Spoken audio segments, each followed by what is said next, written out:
Look at the manatees on the ice cream. Aww. They're so cute. Weeki Wachee is a beautiful spring to kayak or paddleboard, but we made some rookie mistakes that put a bit of a damper on our trip. So today I have 6 rookie mistakes that you should avoid when you go to Weeki Wachee Springs.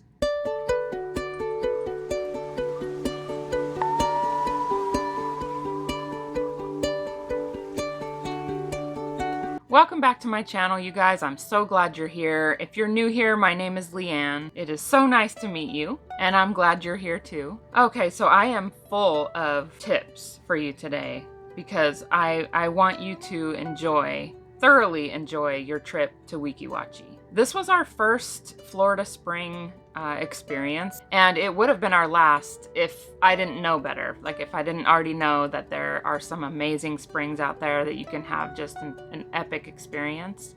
This may have been our last, but part of it is because of some of the mistakes we made.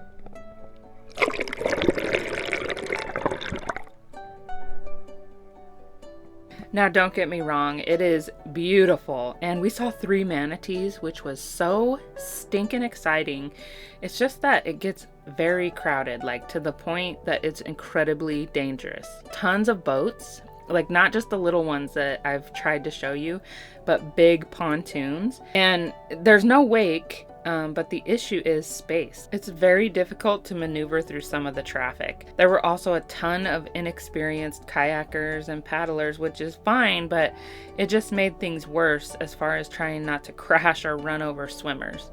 It was a big party scene, lots of drinking and weed smoking, but that was later, more around lunchtime. The footage you'll see was before things got crazy. I couldn't get any footage of the ridiculousness, partly because I didn't want to, but also I couldn't hold my camera up to get shots without crashing. So that said, if you avoid the mistakes that we made, you can't go wrong at Weeki Wachee. So mistake number 1 is that we did not plan ahead.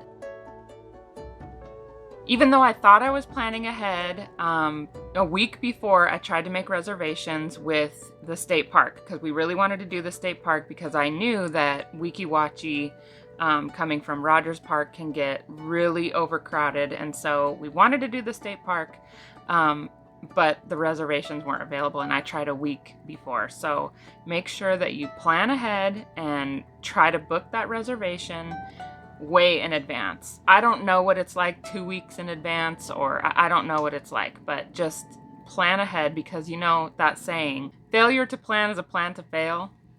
You have to have reservations if you're going to kayak or paddleboard from the state park, and they fill up really fast. And the state park is less crowded because of that fact, because of the fact that you have to make reservations. They only allow a certain amount of people to be on the water. So since we didn't plan far enough ahead, we opted for Rogers Park. So I would say plan for the state park, but if you can't get in to the state park, if you didn't get your reservations and maybe you only have 1 day to do it like it was for us, you can go from Rogers State Park and you'll go upstream. You'll have to go up against the current and then you can float back down. Some advantages to Rogers Park is that it's free, you don't have to make reservations, and you only have to pay for parking. I think it was like 10 bucks. So mistake number 1 is just that we didn't plan ahead because we would have preferred the state park, which leads me to mistake number 2. Go on a weekday. And really this applies to both Rogers Park and the state park, but I think the weekend could be okay at the state park just because of the fact that you have to have reservations and there's only a certain amount of people that will be on the water at any given time. And I know, right? Everybody knows you do this stuff on the weekday. We went on a Saturday. We would have gone on Friday, but we couldn't because Jeff had to work, and there was a reservation available, but Jeff had to work, so we just couldn't do it. So Saturday. Okay, mistake number 3. And I guess maybe I wouldn't so much say a mistake. So before we went, I watched a few YouTube videos, and I watched one in particular where this guy had said that he went to Rogers Park.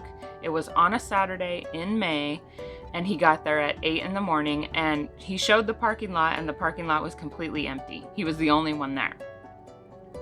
Now, be on the left. oh, it looks full. Oh, Is this the parking lot? Oh man. Your destination is on the left. Oh wow. I sure hope we find a spot. Oh my gosh. Yeah, that's crazy. I did not expect this. Oh heck. I don't know if maybe he misspoke and he said he got there at 8 a.m. but maybe it was actually 6 a.m. because in the video it's still pretty dark, and when we got there at 8 o'clock it was pretty light. So maybe he misspoke, but anyway, the point is, number 3, go early. We got there at 8 o'clock, like I said, and it is packed. There is a ton of people here. We got here early. It's 8 o'clock. But we didn't have to make reservations, so. I feel like if we had gotten there at 6 rather than 8, which that was tough anyway, because where we were staying was about 45 minutes away. And so we had to get up. I mean, we were up at 6, getting ready and packing snacks and all that kind of stuff. So that just wasn't really very realistic. But if you can get there at 6, I think it might be okay. We did find a parking spot, and we got in and it was okay. But I was a little nervous that we weren't going to find a spot. So, oh, and a really quick bonus tip. If you want to see manatees, the best time to see manatees, first of all, the best time of year is spring and summer. They're very active. And the best time of day is early morning or later in the evenings. Both of those times are cooler and they just become more active. So if you want to see some manatees, those are the best times. Mistake number 4. We forgot the bug spray, which we got lucky. I knew that bugs could be a problem, the yellow flies. I got bit by one, and I think Jeff got bit. I think the girls might have gotten bit once or twice, but I have heard that they can get really bad at that time of year, especially in the shady areas, and they bite and it hurts so bad. I'm getting like chills just from thinking of it. So bring bug spray. And mistake number 5. I told you we packed snacks. Yeah, we packed the snacks, but we didn't bring them with us. We completely forgot to grab them and put them in our dry bags as we were paddling. And that sucked because it is pretty tiring. Even though the current isn't too strong, going up current, you get pretty worn out, and a snack would have been a good thing to have just to regain your energy. And we did bring our water, so you definitely need water and snacks. Okay, mistake number 6 was a big mistake, in my opinion. Big mistake. Big. Huge. It doesn't so much have to do with Weeki Wachee Springs, but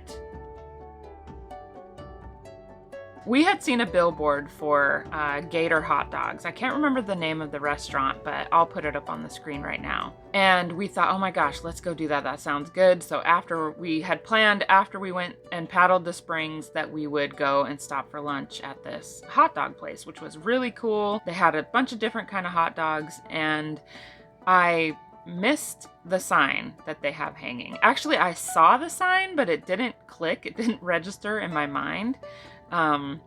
And I just want to say, if you decide to stop at this place, definitely make it a Nathan's. In my opinion, there are no other hot dogs. Nathan's are the only hot dogs that exist in my mind, and they're the only ones worth a darn. Anything else is just trash. Stop by there because it was really good. Just remember to make it a Nathan's. I have a couple more bonus tips for you. The first one, a paddleboard pump. If you have an inflatable paddleboard, a pump, best way to go. It just made it just easier. We didn't have to sit there and pump up the boards in the heat. It's really just as fast to pump it up with a manual pump. I'll leave a link in the description to the one that we purchased. We picked ours up at Walmart, but I will leave a Walmart link and an Amazon link. Sometimes the prices are cheaper either at Amazon or Walmart, so check those out. But you can pretty much pick them up anywhere. So on your screen, you'll see our adventure playlist and this other video that YouTube thinks you'll enjoy. Don't forget to subscribe and hit the notification bell so that you'll be notified every time we upload a new video. Thank you guys for watching, and we'll see you next week.